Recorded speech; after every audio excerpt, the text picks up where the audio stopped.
Good evening. I'm Kellyanne Conway.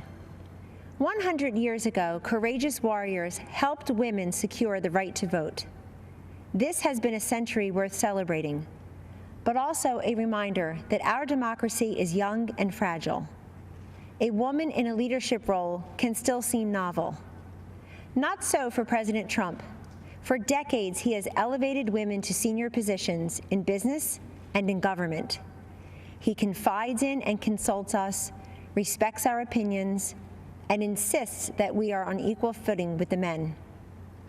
President Trump helped me shatter a barrier in the world of politics by empowering me to manage his campaign to its successful conclusion.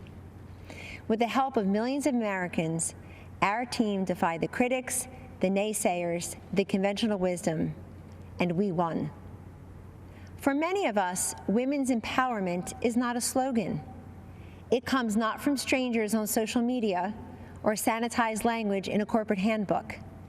It comes from the everyday heroes who nurture us, who shape us, and who believe in us. I was raised in a household of all women. They were self-reliant and resilient. Their lives were not easy, but they never complained.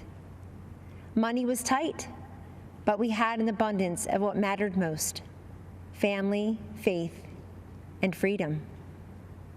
I learned that in America, limited means does not make for limited dreams. The promise of America belongs to us all.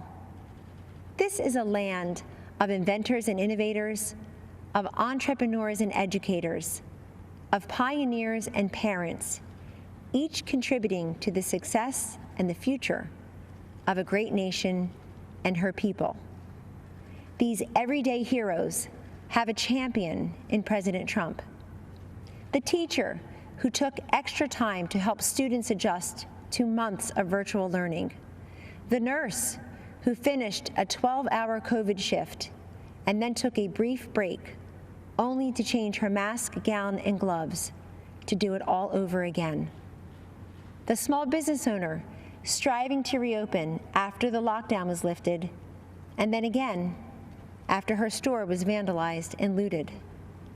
The single mom with 2 kids, 2 jobs, 2 commutes, who 10 years after that empty promise finally has health insurance. President Trump and Vice President Pence have lifted Americans, provided them with dignity, opportunity, and results. I have seen firsthand many times the president comforting and encouraging a child who has lost a parent who has lost a child, a worker who lost his job, an adolescent who lost her way to drugs. Don't lose hope, he has told them, assuring them that they are not alone and that they matter. There always will be people who have far more than us. Our responsibility is to focus on those who have far less than us. President Trump has done precisely that in taking unprecedented action to combat this nation's drug crisis. He told me, "This is so important, Kellyanne. So many lives have been ruined by addiction and will never even know it because people are ashamed to reach out for help, and they're not even sure who to turn to in their toughest hour." Rather than look the other way, President Trump stared directly at this drug crisis next door, and through landmark bipartisan legislation has helped secure historic investments in surveillance, interdiction, education, prevention, treatment, and recovery. We have a long way to go, but the political inertia that costs lives and the silence and the stigma that prevents people in need from coming forward is melting away. This is the man I know and the president we need for 4 more years. He picks the toughest fights and tackles the most complex problems. He has stood by me, and he will stand up for you. In honor of the women who empowered me and for the future of the children we all cherish, thank you, and God bless you always.